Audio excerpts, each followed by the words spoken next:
Good morning everyone. I am Rashmi Toma from 9th standard. Today we want to learn about 2D and 3D shape. First one 2D shape.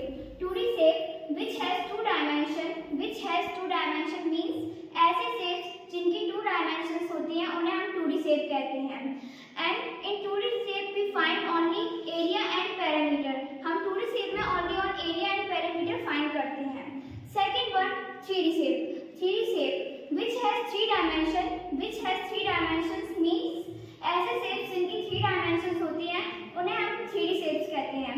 In 3D shapes we find area and volume.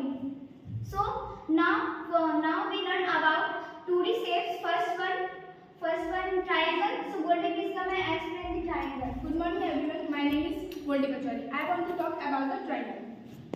Triangle. The sum of triangle interior angle of triangle is equal to 180. The sum of exterior angle of triangle is equal to 360. And the sum of exterior and interior angle of triangle is equal to 180. Next, the triangle is divided into two parts based on sides and based on angle. Based on angle, we will talk about the right angle triangle. This is a right angle triangle, and this is a base of right angle triangle, and this is a perpendicular, and this is a hypotenuse. जो right angle triangle होता है उसके opposite side होती है उसे हम hypotenuse कहते हैं, और हम परपेंडिकुलर को बेस कह सकते हैं और बेस को परपेंडिकुलर कह सकते हैं, बट हम परपेंडिकुलर को हाइपोटेनस नहीं कह सकते हैं. And perpendicular to names are there, height and altitude. Next we will talk about the basis on side. Basis on side we will talk first about equilateral triangle, isosceles triangle and scalene triangle. This is a equilateral triangle. The triangle which has all equal sides and all equal angles is called equilateral triangle. The area of equilateral triangle, area means the means of area is the object occupy the space is called an area. The area of equilateral triangle is equal to 1/2 base into height. और 1/2 और base into height ये कैसे आया ये मैं आपको बताती हूँ. जब हम टू ट्राइंगल्स को ज्वाइन करेंगे तो वो एक क्वाड्रिलेटर का शेप लेगा. क्वाड्रिलेटर का एरिया क्या होता है? Base into height. बट हमारा ट्राइंगल तो क्वाड्रिलेटर का हाफ है, इसलिए 1/2 बेस इंटू हाइट इसका फॉर्मूला हो जाएगा. अब पेरीमीटर मीन्स इसकी बाउंड्री. तो boundary the sum of all side. Next isosceles triangle. Isosceles triangle की टू साइड्स इक्वल होती हैं एंड टू एंगल्स इक्वल होते हैं. And area is 1/2 base into height and perimeter also sum of all side. Next scalene triangle. This is a scalene triangle. इसकी सारी sides different होती हैं और सारे एंगल्स डिफरेंट होते हैं, बट एरिया में हम इसके में हेरोइज फॉर्मूला यूज करते हैं. Heron's formula is this. Square root में s माइनस a ब्रैकेट क्लोज s माइनस b ब्रैकेट क्लोज s माइनस c. a b c is there. हम इनको लेंथ ऑफ साइड बोलेंगे. Thank you and have a nice day. Good morning all of you. My name is Arun Tomar and I am studying class 3. So now I am explaining the quadrilaterals.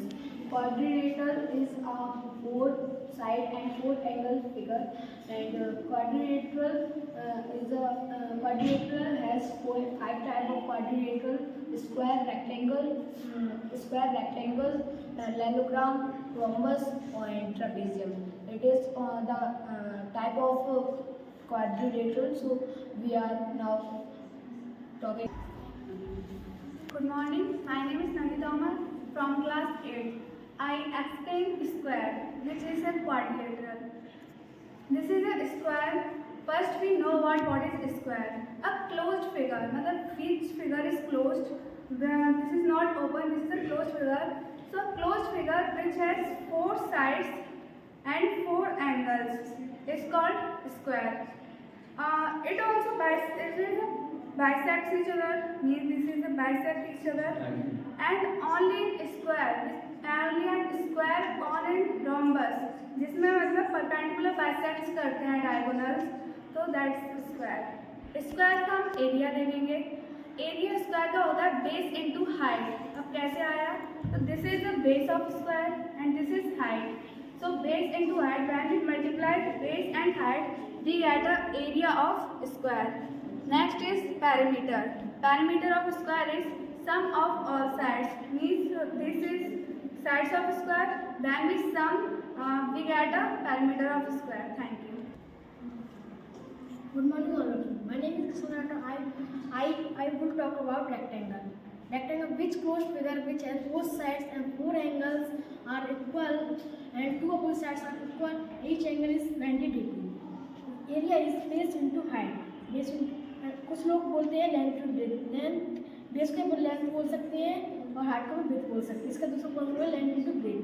बस perimeter of sum of all sides, sum of all boundary. This is length, this is breadth, this is length, this breadth. This two length and two breadth. Two bracket a plus b is perimeter of formula. ये एक isosceles triangle से मिलकर बनती है. ये इसकी cylindrical height होती है और ये इसकी रियल हाइट होती है. इसका कर्व सरफेस एरिया होता है पाई आर एल और इसका पाई आर एल और ये एक होता है और इसको बंद करने के लिए एक सर्कल की ज़रूरत पड़ती है जिसका फॉर्मूला होता है पाई आर स्क्वायर. इन दोनों को प्लस करेंगे तो इसका टोटल सरफेस एरिया निकल आएगा एंड सेम हाइट की सेम रेडियस की कौन लेंगे एंड सेम रेडियस की सिलेंडर लेंगे. जब हम वाटर को एक सिलेंडर में फिल करेंगे तो 3 सिलेंडर फिल होंगे तो उसका फॉर्मूला होता है 1/3. तो उसका वॉल्यूम का फॉर्मूला होगा 1/3 pi r square h. Thank you. Good afternoon, everyone. Today, my name is Nitin Kumar. Today, I am here to talk about the keyboard. The keyboard is a curved polygon that has 6 faces: 1, 2, 3, 4, 5, 6, and 8 vertical 12 edges is called the keyboard. A keyboard is also called a rectangle. The formula of keyboard is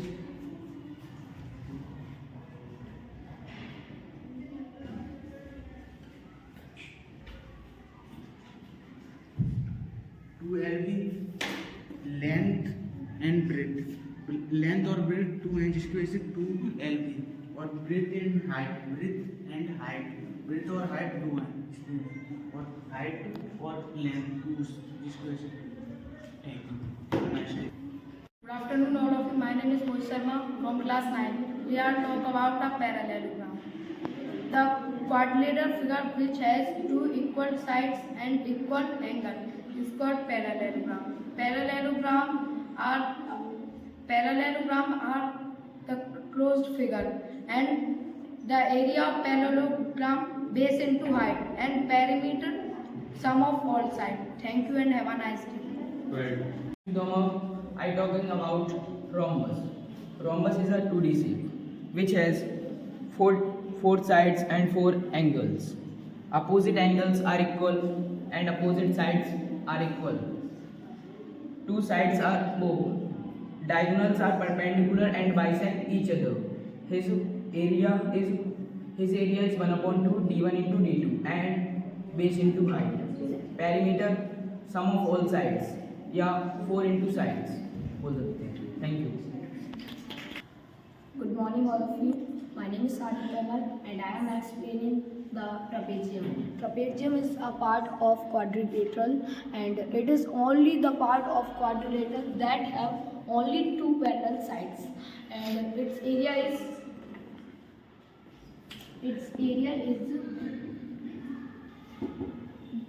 1/2 AB plus CD into height. It is for area and AB plus CD is the sum of parallel sides and its perimeter is sum of all sides. Thank you. This is a circle. Circle is a curved figure and this is a circle. Circle is a curved figure. It has no sides. It's called circle. And this is the circumference of circle. And जो middle point and circumference के बीच की जो distance होती है उसे हम radius कहते हैं. एंड रेडियस डायमीटर का हाफ होता है एंड रेडियस अगर हम डबल करते हैं तो ये डायमीटर होता है. तो diameter is equal to 2r. And so अब हम इसके एरिया की बात करते हैं. इसका जो एरिया होता है वो होता है पाई आर स्क्वायर. और जब हम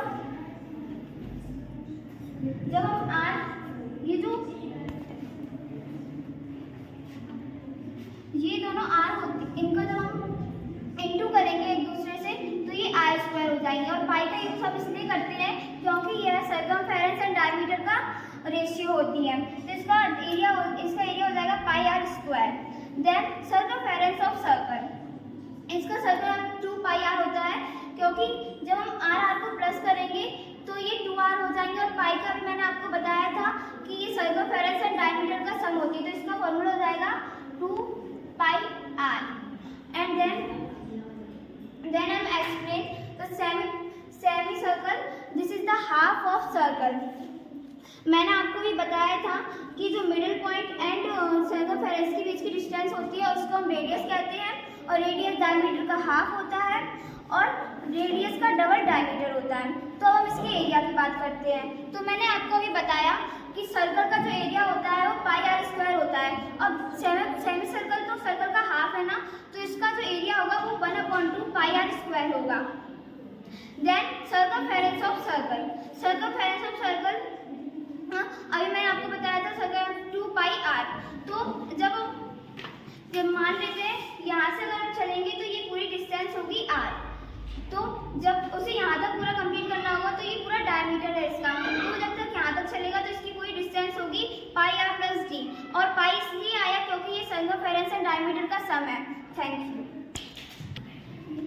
Good afternoon all of you. My name is Tanushka Toma from class 9. So now we are going to start the 3D shape. So I am going to explain about the cube. It is a cube. A cube. Firstly we have to understand about what is the definition of cube. A cube which has equal length, width and height and made up of 6 squares. It called a cube. So with the cube के साथ 2 type के questions बनते हैं। First what is the area for the cube, second what is the volume for the cube. So area में 2 types के होते हैं। First is total surface area, second curve surface area, जिसे हम वेक्टर सरफेस एरिया भी कहते हैं। तो firstly we have to understand how we can find the total surface area of cube. So ideally study about the square. तो the area of square is a square, it means side square, but the cube has 6 squares, so we return there 6 square. If we put the value of a square and multiply with the 6, we can find out the total surface area of the cube. Second, curved surface area of the cube.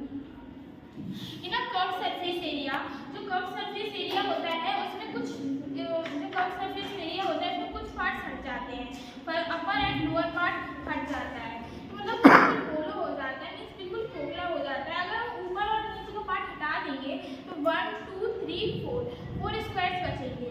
So area of square is a square and there is only 4 squares are remaining, so we return there 4 square. So if we put the value of a square and multiply with the 4, we can find out the area of where we can find the lateral surface area of the cube. Now second question, it is a 3D shape, so there in a 3D shape we have to find the volume also. So volume is what is volume? Volume is a product of dimensions. There is 3 types of dimension in a 3D figure: length, width and height. Length, width and height. So it is a square, so there is all equals, length, width and height all are equal. So we can take these dimensions as a. So if we multiply 3a, the answer will become a cube.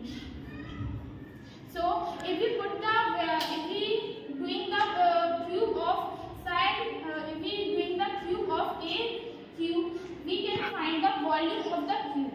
So it is the about the cube. So thank you. Good afternoon all of you. I am Manji Zain and today I am explaining the cylinder. So first, what is cylinder? Cylinder is a 3D shape and जैसा कि वैष्णवी ने आपको previous में बताया कि 3D shape में 3 dimensions होती है एंड मेन उसमें हम एरिया एंड वॉल्यूम फाइंड करते हैं। एंड जो एरिया होता है ना उसको 2 पार्ट्स में कैटेगराइज किया गया है, lateral surface area and total surface area. Lateral surface area को हम कर्व सरफेस एरिया भी बोलते हैं। So let's start and first we make the cylinder. हम सिलेंडर बनाने के लिए एक रेक्टेंगुलर शीट लेंगे एंड सिलेंडर बनाने के लिए अगर हम इसको फोल्ड करेंगे तो ये एक सिलेंडर का शेप ले लेगा। और सिलेंडर बनाने के लिए हमने एक रेक्टेंगुलर शीट ली है, मीन्स ये रेक्टेंगल शेप की होगी एंड रेक्टेंगल में हमको लेंथ एंड जब हम इस ब्रेथ का और इस ब्रेथ को जब ज्वाइन कर देंगे तो ये हम हाइट कह सकते हैं इसको। और जो इसकी जो लेंथ थी, जब हमने ब्रेथ को ऐसे ज्वाइन किया तो जो ये लेंथ है इन्होंने एक सर्कुलर शेप ले लिया है। मीन्स हम ये कह सकते हैं कि ये एक सर्कल की बाउंड्री है, तो सर्कमफेरेंस ऑफ सर्कल बोल सकते हैं। तो फर्स्ट हम फाइंड करेंगे lateral surface area. Lateral surface area का मतलब ये होता है कि हम जिस ऑब्जेक्ट का जो एरिया फाइंड कर रहे हैं, मतलब लेटरल सरफेस एरिया में हम किसी खोखली चीज का एरिया फाइंड करते हैं। तो जैसे कि हमने ये सिलेंडर लिया, ये पूरी तरह से क्लोज नहीं है, इसको हम होलो सिलेंडर बोल सकते हैं। मीन्स ये एक खोखला सिलेंडर है, ये यहाँ से भी ओपन है एंड ये यहाँ से भी ओपन है। तो लेटरल सरफेस एरिया निकालेंगे तो हमने जैसे कि हमने रेक्टेंगुलर शीट का एक रेक्टेंगल बनाया, तो ये रेक्टेंगल शेप का होगा। तो हम रेक्टेंगल शेप का जो रेक्टेंगल होता है उसका जो एरिया होता है वो होता है लेंथ इंटू ब्रेथ, तो L इंटू V। एंड इसकी जो ये ब्रेथ थी, इससे हाइट का फॉर्मेशन हुआ है, तो हम V की जगह पर H लिख सकते हैं। और जो ये L मीन्स जो ये लेंथ थी, इन्होंने एक सर्कुलर शेप दिया है, तो इसमें हम सर्कमफेरेंस ऑफ सर्कल लिख सकते हैं। तो सर्कमफेरेंस ऑफ सर्कल होता है 2 पाई r, तो 2 पाई r। जब इसका इंटू किया तो 2 पाई r h आया, तो हम बोल सकते हैं the lateral surface area and the curve surface area of circle is 2 pi r h। Then अब हम बात करते हैं total surface area of cylinder. Total surface area हम उन्हीं चीज़ों का फाइंड करते हैं जो पूरी तरह क्लोज हो। हम किसी होलो चीज़, मतलब कोई खोखली चीज़ या उसका कोई पार्ट नहीं है, उस चीज़ का टोटल सरफेस एरिया फाइंड नहीं कर सकते। तो जैसे ये हमारा एक होलो सिलेंडर था, इसको क्लोज करने के लिए हमको 2 सर्कल्स की ज़रूरत होगी। तो एक सर्कल हम यहाँ एंड एक सर्कल जब हम यहाँ करेंगे तो ये पूरी तरह इस तरह ये पूरी तरह से क्लोज हो जाएगा। तो अब हम इसका total surface area of cylinder निकाल सकते हैं। तो total surface area of cylinder निकालने के लिए ये एक रेक्टेंगुलर शीट का बना है, तो वही लेंथ इंटू ब्रेथ करेंगे। एंड देन ये इसकी क्या है, हाइट, और ये इसका क्या है, सर्कमफेरेंस ऑफ सर्कल। तो height plus circumference of circle, height into circumference of circle 2 pi r। And इसमें हमने 2 सर्कल को ऐड किया है। 2 सर्कल का मतलब हम इसका एरिया निकालेंगे, तो 1 सर्कल का एरिया होता है पाई r स्क्वायर। इसमें हमने 2 सर्कल को ऐड किया है, तो इसका एरिया होगा 2 pi r square.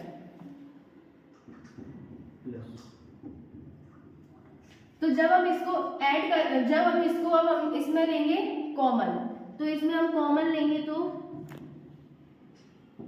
2 pi r bracket pi plus h, ये इसका total surface area of cylinder होगा। देन अब हम इसका निकालेंगे वॉल्यूम। वॉल्यूम वो चीज़ होती है, मतलब किसी ऑब्जेक्ट की कितनी कैपेसिटी है किसी चीज़ को स्टोर करने की। एग्जाम्पल जो हमारी वाटर बॉटल होती है, जैसे सब बोलते हैं कि हमारी वाटर बॉटल में 1 लीटर वाटर आ जाता है, मतलब वो उसकी कैपेसिटी है कि वो 1 लीटर वाटर को स्टोर कर पा रही है अपने अंदर। तो जैसे हमने ये सिलेंडर लिया और इसको इतना हमने एक सर्कल लगा कर इसको क्लोज किया, तो अब इसमें हम कोई भी चीज़ फिल करेंगे तो वो इसका वॉल्यूम कहलाएगा। तो वॉल्यूम मीन्स वॉल्यूम का मतलब ही होता है product of dimension. And 3D shape में 3 डायमेंशन होती है, लेंथ, ब्रेथ इनटू हाइट। तो इसमें हमको ये हाइट तो दी है और सर्कल में साइड तो है नहीं, तो इसकी लेंथ और ब्रेथ को हम रेडियस मानते हैं। तो रेडियस को हम r से डिनोट करते हैं। तो हाइट की जगह पर तो हाइट और ब्रेथ की जगह r और लेंथ की जगह r। तो जब हम इसको सॉल्व करेंगे तो 2rh आएगा। और ये सर्कुलर शेप है, तो सर्कुलर शेप में पाई लगाना इम्पोर्टेंट होता है, क्योंकि ये सर्कमफेरेंस एंड डायमीटर का रेशियो होता है। तो इसमें हम पाई भी ऐड करेंगे, तो we can say the volume of cylinder is pi r square h। Thank you and have a nice day.